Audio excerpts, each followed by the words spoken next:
Ladies and gentlemen, boys and girls, welcome back to Backyard Buckets. We are back. We haven't made a video in probably 3 or 4 days. We're a little bit behind on all the draft stuff and all that going on, free agency. But we're back today, and today we're going to be talking about the Charlotte Hornets, as you can see in the video. And I'm sure you've heard of some of the moves they've made, obviously, through the draft, and then they've made questionable signing. We'll call it questionable, but we're going to talk about all that, give them grades for all their moves that they've made this not summer, you can't even call it summer, this offseason, we'll say, and we'll get the reaction that I've had as a Charlotte Hornets fan, one of the few out there. That's one of the bonuses of coming to this channel. I'm one of the 4 Charlotte Hornets fans that there are in the world. So make sure you stick around for the entire video. And yeah, so we're going to try to go in chronological order, learn that word today in English. And today's actually Monday, November 23rd. So the draft was, let's see, hold on, let me do some math. The draft was actually 5 days ago. And so there's still been some moves. There's some trades being discussed right now that have not taken place yet, that we will get to later in the video, that might have taken place by the time you watch this video. I hope I don't upload it and then 5 minutes later there's a big trade made, but we'll see. And like I said, going in chronological order, first with the 3rd selection in the 2020 NBA draft, the Charlotte Hornets selected LaMelo Ball. This comes as a shock. It is probably Jordan's first good pick inside the top 5. We all know he's had some questionable ones, including the Michael Kidd-Gilchrist selection. I don't think he was in charge back then. He might have been, but also there was an Adam Morrison selection a good bit ago. That was questionable.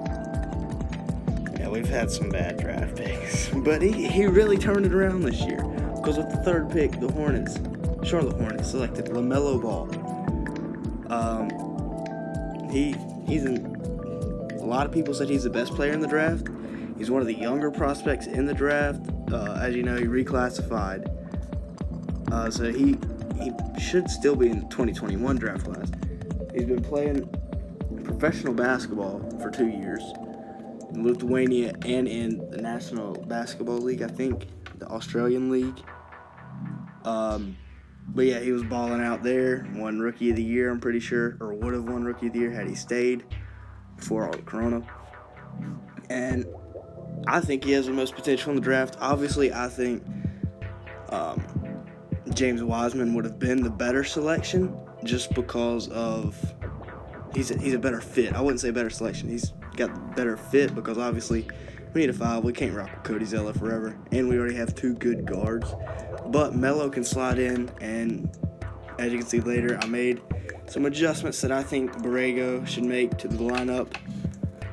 And yeah, I'm going to give the LaMelo Ball draft pick an A. A lot of people gave it an A+ just because of the Hornets and they don't make good draft picks, so you gotta give them their props whenever they do. But I just gave it an A. The next thing is with the 32nd pick, the Hornets selected Vernon Carey Jr. out of Duke. Excellent pick. A lot of people had him going mid to late first round. Some people I saw even had him going to the Celtics at 14, which I thought was a little interesting. Celtics made a great pick at 14 with Aaron Nesmith. But still, Vernon Carey, 2nd round at 32, that's a heck of a pick. Really good value for your pick, and he's lost 30 pounds. So he's a lot more mobile than he was when he was at Duke this year, and he was a tank at Duke. But he'll look to add some more range to his game, but he can be an interior force for us from day 1. I can see him getting some minutes this year. Like I said, I gave that pick an A. Next, with the 42nd pick, we traded back to get Nick Richards. Another really good pick. I mean, he's out of the University of Kentucky. He's a little bit older than Vernon and LaMelo, sorry. For people that think Carmelo's still Melo. Sorry about that. But Nick Richards, he's very athletic, can play. He's really good defense, very great defensive center. Very good, not very great, sorry. Very good defensive center. I gave it an A minus. We did have to give up a 2024 second round pick, and of course that's nothing now. But in 4 years, we'll be a little upset. We only have one pick, especially if we're not very good. And somehow the Gordon Hayward deal doesn't work out. But yeah, I gave it an A minus with the 56th pick. This was a crazy good pick. Grant Ryler, he's a sleeper. He's that mid-major guy that dominated in college, 4 years at his college. And he comes into the league. He'll be a little bit older than all of our other rookies, as he spent 4 years in college. But he has a chance to be that Fred VanVleet guy. Turn into that, just a prolific scorer, good playmaker. I gave this pick an A+, because you're getting that with a 56th pick. That's really good. Next, we did not offer the qualifying deal. I think that's how you say it, what it's called. But we did not offer it to Dwayne Bacon or Billy Aaron Gomez, because didn't really need him, I guess, anymore. Dwayne, he started decent last year, but he just didn't really work out. He got hurt, got taken out of the lineup, never really established himself back in. And Hernan Gomez was kind of just a bench guy that came in and gave us a little spark every now and then. I gave those both a B+. There's not really nothing to it. Just freeing up guys for rookies to come in and play, I guess. Freeing up spots, I guess.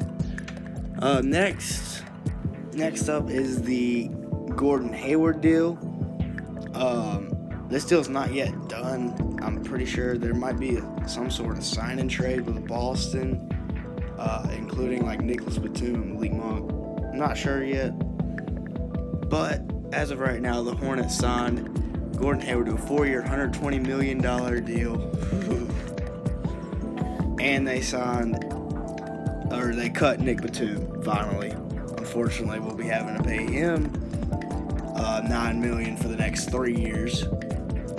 So that's why I originally gave the Gordon Hayward deal a B, lowered it down to a B- because of us having to cut Batum and stretch his contract. The Gordon Hayward deal, he's a good. So it's a short-term gain,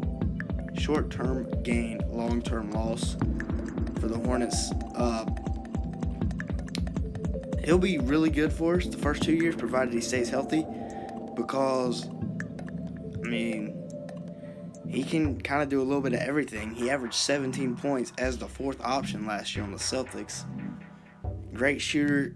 He can drive, he can finish, pull up, mid-range. He's about 6'8", I think, 6'7". So, he can about average defender probably. But $120 million is way too much. Not way too much. It's too much. Maybe like 4 years, $100 million I could see. $25 million a year, I'd be much happier with that than $30 million a year. I don't want another Nick Batum situation. That's what I'm scared of. He's gonna get hurt by the time he's 34. We're owing him $30 million. But for now, it's a good pairing. Good guy to let. We need a veteran presence. The team's so young. We really need a vet. And yeah. And also we re-signed Bismack Biyombo. Give that C+. It's Bismack Biyombo. There is also a possible Terry Rozier trade. Saw him maybe being moved to the Clippers. Like I said, there's a possible Monk sign trade, but I'm not sure about all that yet. Like I said, it's only November 23rd, so by the time you're watching this, there might have already been a deal done, but when I made this, it wasn't done yet. So the roster next year, I think this could be maybe a 6 seed, a 5 seed, maybe? I don't know about a 5 seed. It could definitely be a 6 seed, I think, though. That'll probably be the highest. But LaMelo Ball at the 1. He's going to progress as the year goes on. Also, Terry Rozier at the 2. Whenever Devontae Graham came in and played the 1, Terry played so much better. He didn't have to worry about handling the ball. All he had to do was go score. And he's a really good pure scorer. He's more of a 2 than 1, I think. I like him better at the 2. Then obviously we bring in Gordon Hayward to throw in with Melo and Rozier. So you got defense is going to be an issue. definitely for the starting unit. Called P.J. Washington is starting at the 4. I would think he's a beast. Second year, all-rookie, second team last year. He's a beast. Cody Zeller. It's Cody Zeller. Off the bench, Devontae Graham, who can win Sixth Man of the Year next year. Running that bench unit with Malik Monk, Cody Martin, who's going to lock down Miles Bridges and Vernon Carey.